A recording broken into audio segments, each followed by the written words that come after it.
I want to thank everybody for coming. This is wonderful. We have one of Crescent City's own with us today.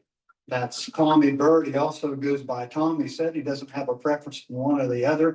So I like Tommy, but anyway. He goes back 6 generations. His family on his mother's side, he goes back to 1850. On his dad's side to 1880. And in his family, there is a book on his mother's side, the complete history of the family back to 1818. So he is very steeped in local history.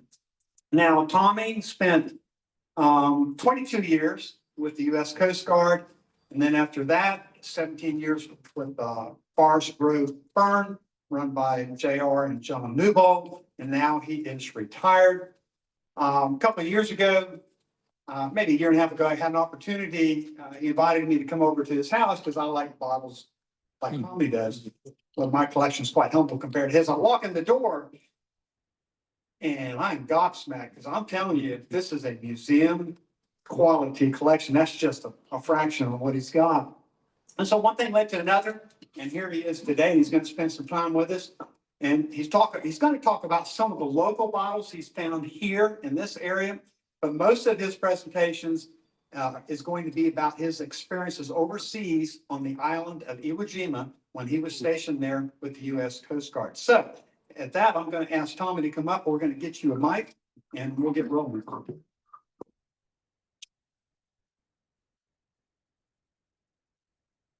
Yeah.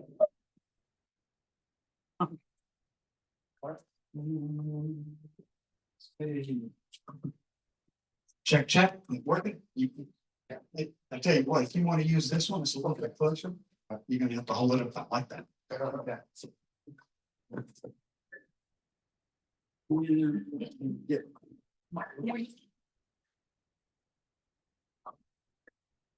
Yeah, so Tommy, I thought we'd start at the beginning and end at the end.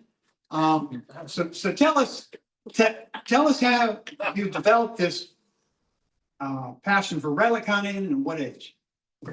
I grew up around, we live off Union Avenue and walking around as a little boy, started finding dumps. And what got me interested in bottles, all the writing it had on them. And I started after I was 11 to 12 years old when I started collecting them. And I got a bottle book, started getting interested in them. And once I started looking around, I realized how many dumps there were around here. And I was like a kid in the toy store digging them. And you see now, years later, I've just got pretty good of them now, but it's gone. So can you switch it for us? Yeah, go ahead and switch over to the next one. We're having a little bit of technical difficulties. So if you can stay at the ratio, that'd be good. Just go ahead and switch it to the next one. Okay, I'm trying. Okay, it might not have been the clicker, it might have been this. Try it now. Oh, okay. Okay. Okay. I think it was something to do with the computer. Hold on. We're going to go back. There we go. All right, go ahead. Go ahead. oh, this just shows the moldings. Some of the moldings go all the way to the top. There's different types. Some of the moldings go to the shoulder, you go up to the lip. It's just different years they were made. That just shows the different areas of molds and all. Most of them, most of them were born before 1915. And that's the ones that don't go all the way to the top. The molding goes all the way to the top. Around 1915, after that, they had molds that you put the whole bottle in. And if you ever get a bottle and see the molding on the side go up halfway, this just tells you it's an old bottle. But that's basically what this tells you right here. Yeah. Years of bottles. Yeah, we call those balloon mold. Yeah. And that's just with mold looks like when they made them.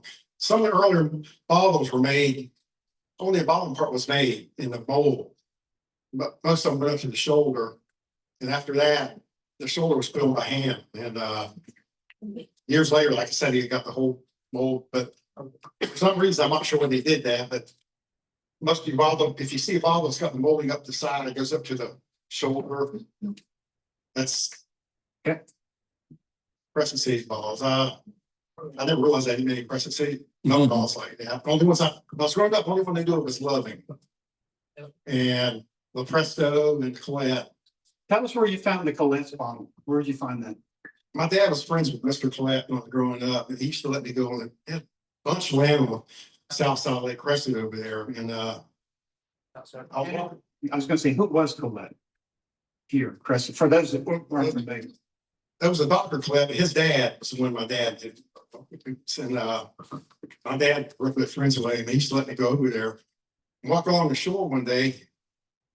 It's way back, took a boat over there and see a bunch of broken balls on the shore, and I started looking around and started seeing lips and all sticking out of the ground. Sometimes you pull them up this piece of broken grass, but I was lucky to find that. That's the only Colette ball I've ever seen. A milk bottle, and same way with the Presto. I found a Presto in the dump out towards where my house is. Loving, I'm not really sure where I found it, but like I say, when I was growing up, the only milk balls I knew around was Loving. I was kind of surprised to see these other two. Do you know where the Presto dairy was? Not really. I'm sure don't know. I'm surprised. BJ apparently doesn't know either. I was waiting. Time you ask. That's what kind of got me started with bottles. When you see writing like that, a lot of your old medicine bottles, you'd be surprised how much alcohol some of them had in them. Some of the bottles I got with labels on it, just that's what's in is alcohol. My gosh, too. Yeah. And a lot of these bottles like these, they put no cure to them. And people would drink it, they taste the alcohol and think they're getting cured. But yeah, I started seeing things like that, kind of got me interested in them. And back in the day, they were molds, they were a mold called a hinge mold. And the hinge mold had the bones writing inside it. They put the bottom half of the bottle in there. And anyway, that's what I say, that's what got me started it. Now, where did you find this one? It's a dump, I found it at a dump, and I'm not, but it was right in Crescent City. Crescent City, yes. Yeah. I got, out where I lived, there was a lot of dumps, but there was, once you start looking around, I found stuff in Georgetown, Seville, Pearson, around the lakes and all, but I ain't 100% sure where I found it. Most of the bottles I got, I cleaned, but actually, you see, they cleaned up pretty good. It's very rare to find one like this quality, this color. At least it is in this area. So. Yeah, you kind of get sucked. But still, back in mid-70s when I was in high school, there was some bottle collectors that come around here, and they had a big write up in the paper about them finding a bunch of bottles in Lake Stella. And after they left, me and Scott Gautier, on Grand Rondo, we went out in the lake, probably waist deep to chest deep. Brought the potato rake out there where these people found these bottles. There were still a bunch of them out there. As we started pulling them out, most of them were this type of bottle, beer bottles and cider bottles. There were some bigger ones, but none of them had writing on them. So apparently they were labeled bottles, but as far as I know, there was still a bunch of them out there now. It's after a while, we just stopped getting them. Okay. All right. Let me see. There we go. Yeah, Lamb's drugstore. It was on down towards the city dock on Summit. Yeah. My dad knew the building. He did Lounge, people named Lounge, and my dad found these for me somewhere. He gave them to me a long time ago, but it's rare to find anything that says Lounge drugstore, especially with labels on Crescent City. But this one still has a little bit of medicine in it. And Tommy, when we were looking at these the other day, this one on the right, that pill box goes back to 1928, just to give the folks an idea. And if you'll notice, if I can get this, well, in the middle bottle, you'll see the phone number is 41. So we're back to time. And so those were prescriptions to bring on. Crescent City, a story about this. He wanted to go back. What was that? That's the prescription remounder, like apply whatever it says, apply to. It sure looks like it. Yeah. So that they just. Yeah, just wrote it on the Okay. pillbox. Yeah, Okay. that's sorry. Crescent City balls. When I was in my young teenager, Three Bananas used to be a Masonic lodge. Yep. It used to be raised up and you could crawl under it. Yep. And for some reason, I crawled under it one day and there was a bunch of Crescent City balls. And most of them had been thrown up against the pillars and broke. Mm. You know, kids do it, they didn't know what they're doing. And I was able to find a few of them, but that's the only kind of ball I found there was Crescent City balls. I don't know how they got under, why they got under there, but that's where I found these. And it's kind of hard to find them anymore, huh? But we're not sure of the contents because it Yeah. doesn't, it probably had a label on the back side. But if you run your fingernail along the edge of this bottle where the steam is, it sticks out, it'll catch on your fingernail. And that'll tell you right there, that's a primitive mold. That bottle would have been blown in the mold. Do we know where the bottling company was? Crescent City, I'm not sure about that either. Crescent City Ball Company. The Lounge Drugstore. What's that, you sure? The Lounge Drugstore, that's where they were buying. Oh, that's what it was? Oh, really? Okay. Lounge drugstore, that's where they are more bottled.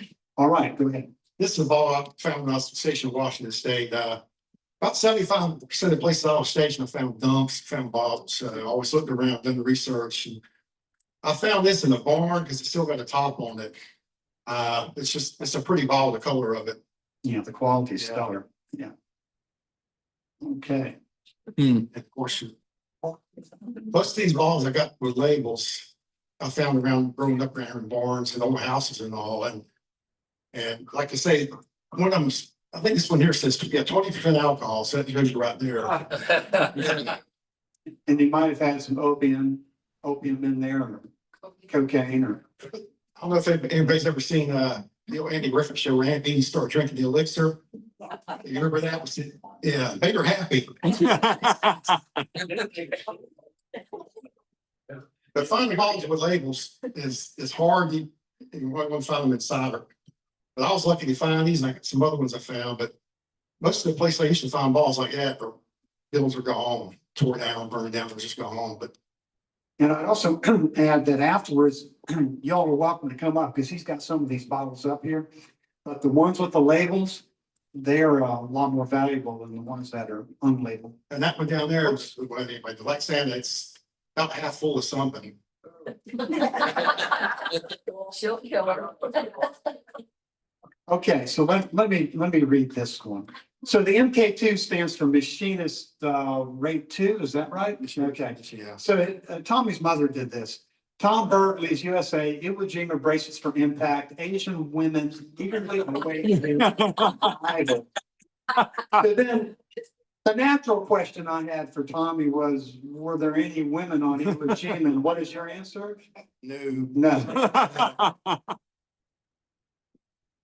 Okay, go. I got, when I was stationed in Destin, Florida, back in the late 80s, and when you get transferred, there's a person called a detailer in the military. I don't know if it's like that in the whole military, the Coast Guard. He's the one that transferred you. You got something called a dream sheet, and you look at places that are open in your rate and bill it. And I've always been a World War II history buff growing up. A lot of my family was vets and all, and I seen Iwo Jima was open. I talked to the detail and asked him that's where I want to go. And he was surprised. He said, there ain't many people volunteer for something like that. But when I went out there, I had to fly to Japan. And we flew from Japan. It's about a 6-hour flight to go to Iwo Jima. And I remember seeing it for the first time. And of course, that's Mount Suribachi. And that's where the flag was raised. On the very backside of Katonga Point is where the Coast Guard station was. And Japanese had a base on the island too, but I was gonna say, when we were speaking the other day, we figured out it was roughly about 5,000 acres. it's 8 square miles, 5 miles long, 2.5 miles wide spot. Picture there looks kind of flat, but it's not. It's a lot of terrain in that, a lot of gullies, and a lot of tunnels too. That's where the flag was raised on Mount Suribachi. We used to go up there. It's 555 feet high. Naval gun, it's a 5.5 inch, 140 millimeter. There were 4 of them on Mount Suribachi. And I to this day don't know how the Japanese got them up there. They had to manhandle them up there. It was up there pretty good ways where they were. And a couple of them are still there. There's a lot of bunkers that are still on the island. pillboxes. There's one that's on Invasion Beach. You see a gun mount. They were everywhere. That just shows you what we had to go through. We invaded this island. That's a total thing. When I was out there, there was a Japanese survivors. We had a picture of them coming up. There were 4 of them, and I got to know them really good. None of them could speak English, but I had an interpreter help me out with them, and they would come out. I was out there a year. An isolated dude, that's considered an isolated dude on a ranch station. It's only a year billet. They come out about 4 or 5 times. They're looking for new caves to open up. They're looking for body counts, basically what they're looking for. And I got to know these guys and got to be friends with them. I was able, when they opened caves up, I was able to go in with them. And a lot So let's talk about these caves for just a moment. Yeah. They didn't go in, some of them just a little ways. So just talk about the depth, and you said there were different stories sometimes, and or you talk about go ahead. this is sandstone. That's most of the island was made up of sandstone, which is lightweight, easy to dig in, but sturdy. Some of the caves I went in were just massive. There were actually tunnels. One of them was 2-story, one of them was 3-story. They were just when you go caving, you had to bring somebody with you. And at the station, we had a map of the island. We had little pins. And put the pin where you were going to be at, so somebody would know. And when we went to the cave, they had to put a little flag up on the cave just in case something happened to you in there. And So how did you find your way back out when you were in there so deep? luck.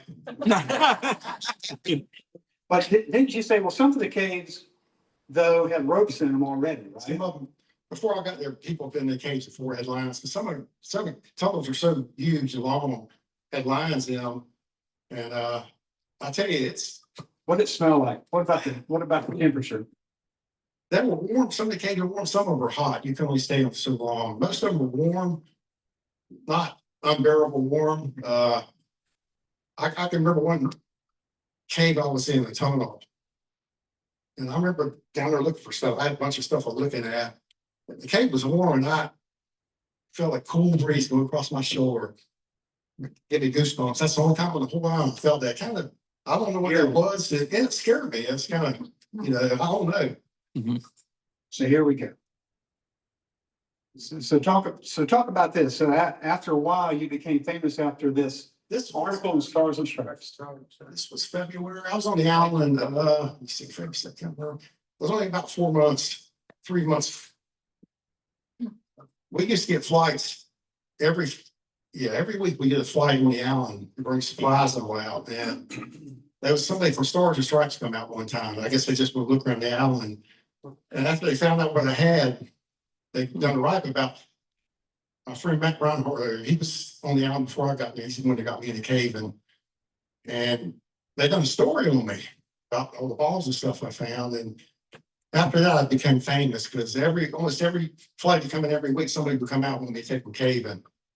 And So you became the island historian on this story, and there were folks that had fought on Iwo Jima. These are the veterans. They fly in, you would take them for a tour, or some of the top brass that was currently serving, they fly in and you take them on a tour, right? after they read this, I got a lot of letters from vets that were out there, and I got do a lot of correspondence with them. And they would ask me to take pictures for certain areas, I would. And the Japanese also, like I said, there were 4 survivors on the house. So I've seen both sides of it. And but like I say, after this was done, I got famous. And the Coast Guard actually had a memo or a letter that they sent out kind of offering you up as a tour guide too. You could sign up for it. Yeah, we had a thing of the island. It just had all the different spots on the island. I explained to them when I ran around. If it come out, we give it to them. And it had a picture of the island, different areas. And that's a cave, I think we call Hotel Cave. It's so big. That's a 3-story cave right there. Excuse me, nice question. Yeah. We're talking about caves and tunnels. Is it both? I mean, is there natural caves or all this dumbing out? Well, there was about 90% of the tunnels in the island were man-made. There was very few caves. There were some, but caves were big. Most of them are man-made tunnels. If you came across a room that was 3-story high, would you think it was natural or do you think it was dug out? No, they were dug out. You can see the paint marks inside the tunnels when you went in them. And they'll go to your area, That's about- the rooms would get real big. I guess that's where they kept storage. And then it would be stairways. They, on the sandstone, when they go to another level, there'd be stairways go to another level. But not natural caves, everything. No. Excavation. There were a few natural caves on the island, but most of them were man-made. Was the heat in the caves that you experienced, was that a result of volcanic activity? Oh, it was, okay. Well, the island's volcanic island. Right, right. When I first landed on the island, you got off the plane, I could smell sulfur. I mean, you could smell it. But after being on the island for a while, it didn't bother me anymore. You got used to it. But yeah, this was a cave. This was, I remember this cave was 2 stories down. And as you can see, there were all kinds of goodies down there to find. But the purposes of those tunnels was it defensive? Was it, they were Japanese dug those tunnels to They get away from the bombing. defend The shelling was bombing. And of course, you can see they were all still there too. During the war, a lot of Japanese that surrendered, Seabees sealed them up or blew the tunnels off. And that's why the Japanese survivors come back there, opening caves back up, looking for survivors. But this is other cave. That's for something like that for a picture. A bunch of stuff up. Now, the larger bottles are what? Sake. Okay. And when we were talking the other day, after they had drank their sake, they still repurposed those bottles because of the lack of water. So why don't you explain that about? Yeah, there was no water on the island at all unless you got rain. Even when we were out there, we had a catchment that caught the water and bring us down to holding tank and we treated it. But all the bottles out there, the Japanese had, as soon as they drank, some of the smaller ones were cider and beer bottles, but they all used them for water. There's water. Some of the books I read about Iwo Jima, that's big demand, water was. And but sake balls, there were a lot of sake balls on the island. And somebody's got tops on them, as you can see, but yeah, most of them will drink once and they reuse for water after that. Ink bottles I found, some of these back here, I'm not sure, they're pretty bottles, but a lot of these ink bottles, a lot of them are American made. When we were allies with the Japanese before the war, so that's why, but all this stuff was found in the caves. Some of them were Japanese ink bottles, most of them were American made. Some of those with the wider lips are probably going to be preserves of some sort. Yeah. They're just real pretty bottles. That's a beautiful array right there. That's a Japanese flamethrower I found in the cave. Japanese didn't have any, we had most of the flamethrowers. Japanese did have some out there. And that's one I found. I looked it up in the book, make sure I could tell, look at markings on it, tell it's a Japanese flamethrower. But, yeah.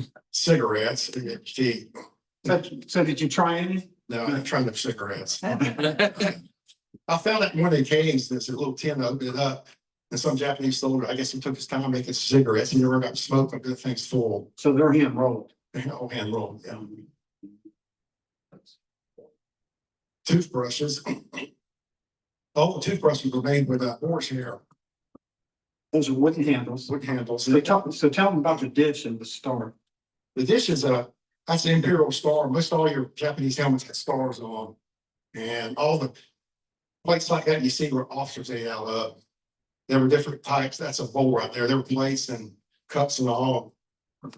And this one little small one there is it's got Japanese right on the bottom. I'm not sure what it was. But like I say, the toothbrushes are made out of horsehair. And he's got them up here to look at afterwards.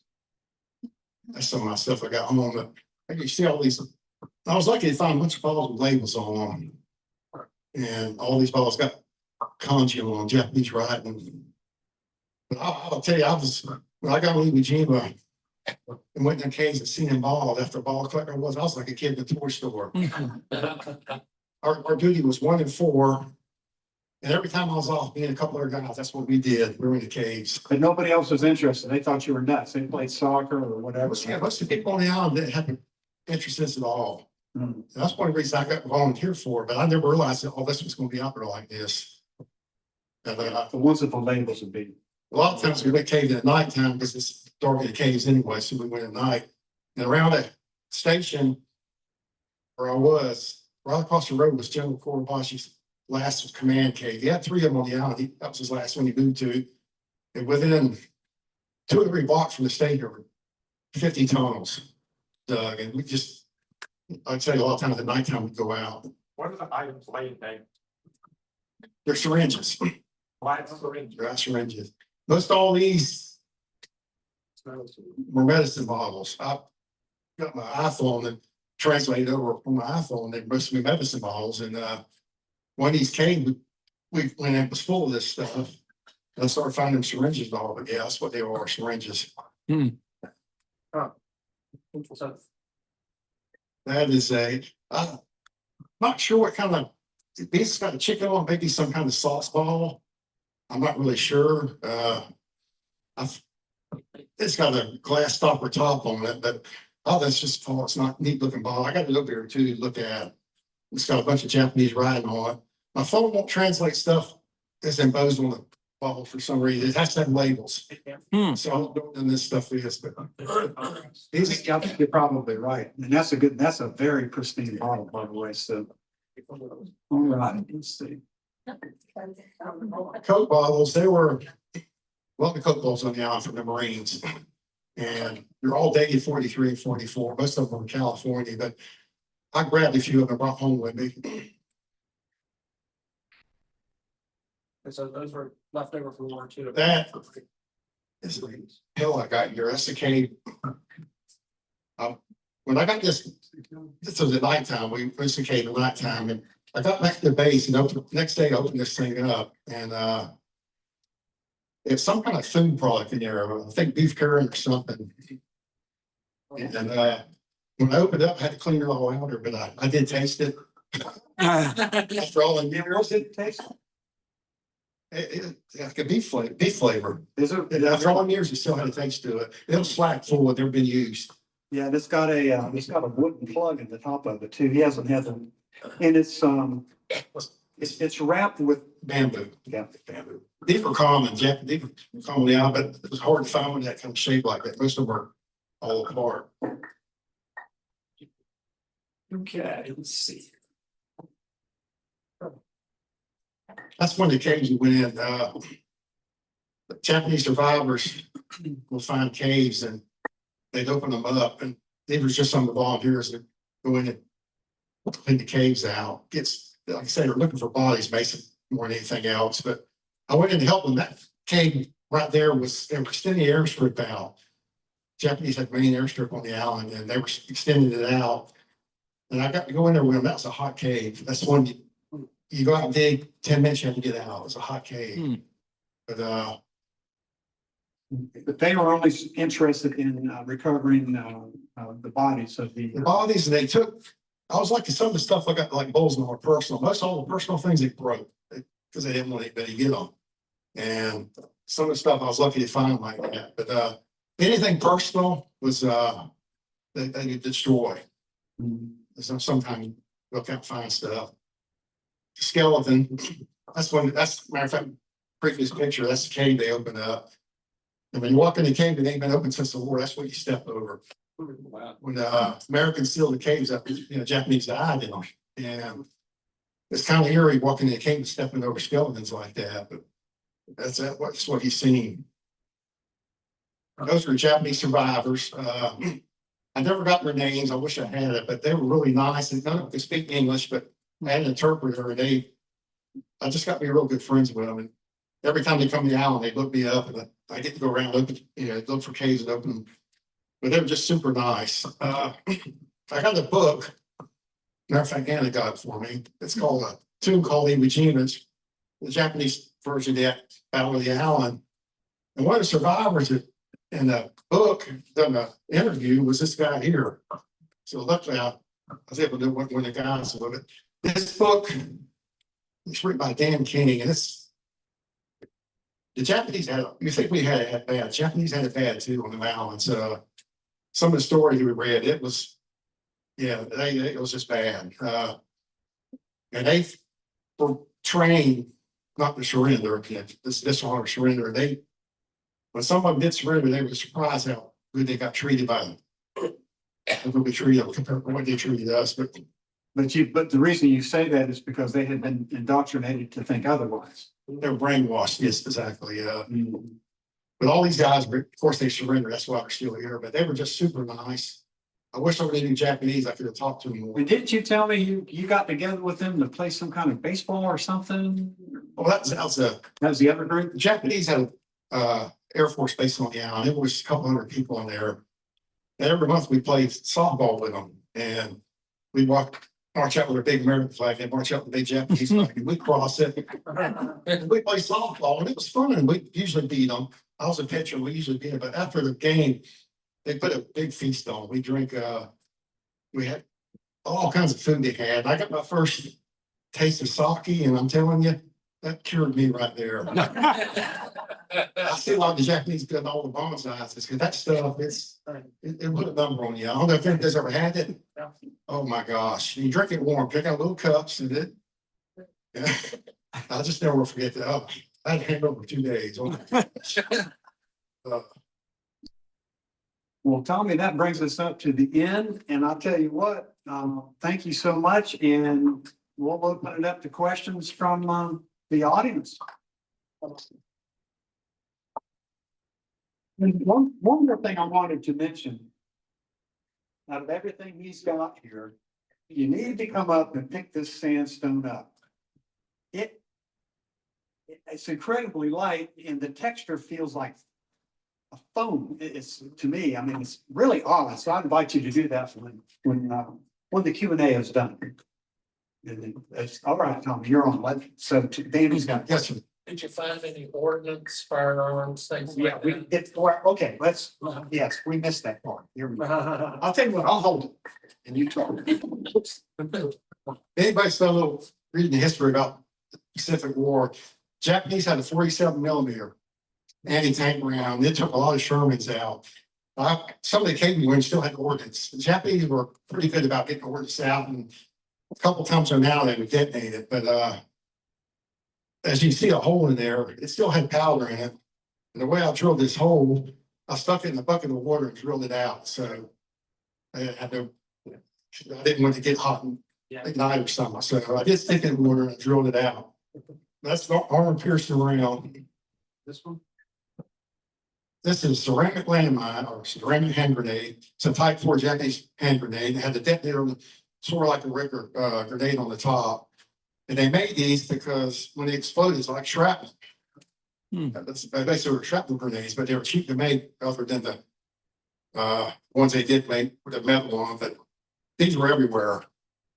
They didn't have fuses. I thought when I first found them, I thought they had fuses, but had a little detonator like a regular grenade did. You pull the pin and throw it. But they explode, you get shrapnel on you. And let's do one of those. Skip has a question. Okay, there we go. What do we got here? This is a type 3 landmine. It's also now ceramic. The top is made out of bakelite. They made the reason they made it like that, you couldn't take them without mine detectors. The only metal on this detonator on the top was a spring, and the mine detectors back in the days couldn't detect that. And I went to the cave one time, there were stacks of these in there. And I turned them upside and dumped the powder out. So it just shows you what stuff was still on the island. And you then, this is the one. A mess kit. Yeah. It's Japanese, it's got somebody's name on it. It's typical Japanese mess kit. And finally. The Japanese, but it's all personal stuff like it had names engraved in them. That's the typical Japanese canteen right there. And this is a Japanese Newbold machine gun loader with a magazine. And the rounds in there are 7.7. They were actual rounds I got from the cave. So I looked out and found this, but it's a speed loader for 20 round clip. And it's for a 7.7 Newbold machine gun. Okay, so ask him some questions. If you want. So. When you find these bottles, said a lot of them you found in the dump, which would suggest to me they were pretty nasty and dirty inside. But I noticed you had some that are just so nice and clean, like Bob pointed out. How do you clean them? How do you- Toilet bowl cleaner. That's the secret. Toilet bowl cleaner or ammonia water. Most of them clean up pretty good. Some of the stuff won't come out, but most, as you've seen, most stuff did come out pretty nice. But toilet bowl cleaner, you'd be surprised, but it works. Not toxic. It doesn't- Got another one. Yes, sir. Try to get a perspective. Yeah, go ahead. I remember years ago, you told me you went in one of the tunnels and there was a 16-inch ground sticking through the seal. I forgot, yeah, Tell us about that. this is not very far from the station. All around the island, there's tunnels and caves everywhere. And at the entrance of one of the tunnels, there's a 16-inch shell sticking through it that had detonated, because it got bombed for 72 days and from the Air Force and then I think it was 3 days Navy bombed it before he invaded it on the shore. But the 16-inch round, so I wonder if it would hit that hammer. That was off a battleship. Yeah, 16-inch, yeah. Yes. I'm still trying to get a perspective on the tunnels where they were man-made, but how far back in time did they go? Were they built specifically for World War II? Yes, they were. When General Korbashi went on the island, he was on the island about a year before it got invaded. He's the one that had most of the tunnel made, had troops building it. The sandstone is real easy to dig into. It's durable, and all the tunnels you went in, you can see pitch marks, and every so often they did a little groove inside the tunnel, but they had candles or lights. Most of them were candles. Some of the caves had electric lights in them, some of the bigger ones. But most of them were lit by candle. As a matter of fact, me and my friend, we went in one of the caves one time, and a couple 100 feet down, we put candles on both sides to see what it looked like. It was actually, you'd be surprised how good it lit it up in there. The sandstone was about 70% of the island was sandstone. And some of that caves they dug were rock. And I could tell they had a hard time doing that. You see pit marks on the rock, but if sandstone is a biggest thing out there. Yeah. Lisa. I have a question for Tommy, but first I have a question for the group. I'm just wondering, how many people in this room had a relative who fought in the Pacific in World War II? Would you raise your hand? Oh, wow. That's good. That's good. Iwo Jima. Right. That's great. Anna, was your dad there? Yeah.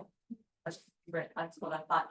Then my question for you is, of all these artifacts that you found, and the Coast Guard asked you to be the tour guide for people, did the US military or any other organization ask you for some of these artifacts for any kind of museum or archive? Not really, because most people don't know about them. I had my house Central Ellis service, and they were in boxes for a long time before I finally took them out and started displaying them. They ain't many people know about them. Wait a minute, let's in follow up. Shortly after you left, explain about how they shut it down and made it into kind of a park or preserve, and there's still tons of bottles out there. I mean, left, right? Yeah. 2 years after we left, I was on the Loran station. Everything used to be Loran for boats. And after it went satellite GPS, they closed the Loran stations down. And after they did it, Coast Guard left. When the Coast Guard left, all the stuff I did, all out caves are off limits. You can still go out there and tour the island, but you can't go in the caves anymore. So I was lucky to be able to go in there and get what I got. And I was lucky for all that stuff to go through customs. It did. I'm sorry. How did you get all that stuff back in one piece? One of the damage control guys on the base built me a big box. And everything are wrapped real good. And this is a pretty good sized box, and it made it all the way back to the States. Oh. Yeah. But you shipped it out through the military, right? Yes. Yeah. Military transport.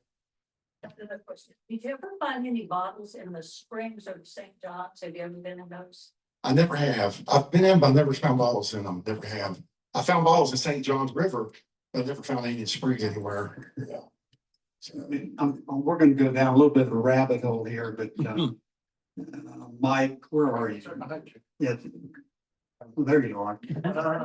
Mike, see Mike afterwards. He's got a couple of bottles that he found that have a high value. You might be interested, but anyways. Well, anyway, I was one of the people who hadn't went out there. It's especially all the stuff I found like that. But like I said, what's surprising, most of the people out there didn't care less about any of this stuff like that, history and all. But I sure did.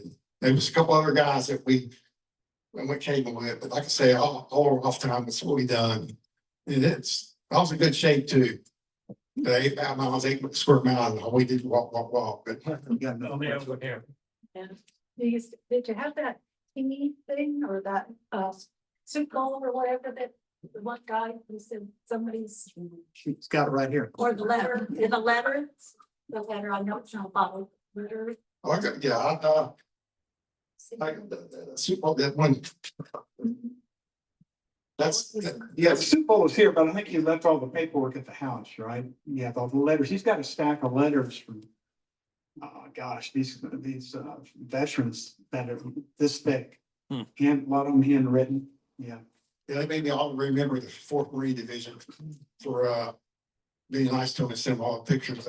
I got a letter, I didn't bring with me, a letter from a sister to a soldier on the island of Iwo Jima, where I was at. I found a letter and she's talking about the B-29 bomb raids on Tokyo.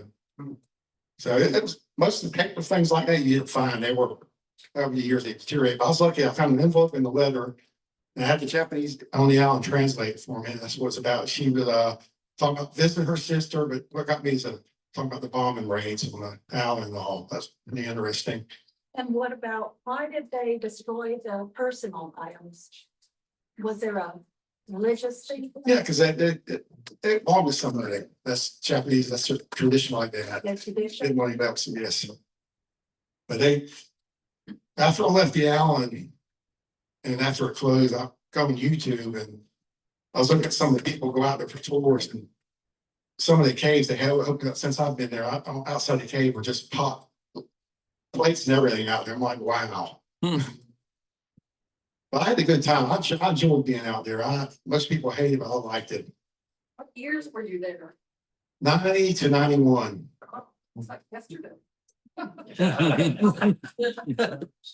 Joey. I was wondering about the sandstone, like judging from the clip that you had and the bullets that were used and stuff.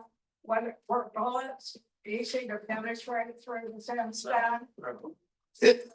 Not really, because it depends on how thick it was. In the tunnels that are so thick down there, and they were so deep, nothing could penetrate it. But some of the sandstone around the island, you can see spider marks all over it from the natives bombarding it. But soft as it was, it's pretty durable. And so when every time the island got bombed or something, Japanese were in the tunnels. So Got another question. yes. Tommy, did you get to bring the Japanese flamethrower back to the United States? I You didn't leave that there. I took it, but I didn't. Okay. Yeah. That's cool, I man. did find something neat here though. Bayonets, Japanese bayonets. So they were rifles and guns on the island, but they're all rusted up. Yeah. Most of them, and most of the ones that anything found like that, the Japanese would take them. But I had to look up and find this. It's pretty good shape too. You can tell it's Japanese, but wait, it's got the round on there like that. It's typical Japanese. I got an Airsoft rifle my dad bought back from the war, and that thing fits on it, so it's pretty neat. Yes, sir. Thank you, guys. Did you ever find any bottles from the French and which were here before the Spanish were in this area? From the French and Spanish occupation? I don't think I have anything like that. I don't. I'm sure. Not that I know of. All right, well, listen, you all have been very attentive. Again, Tommy, thank you for spending time with us and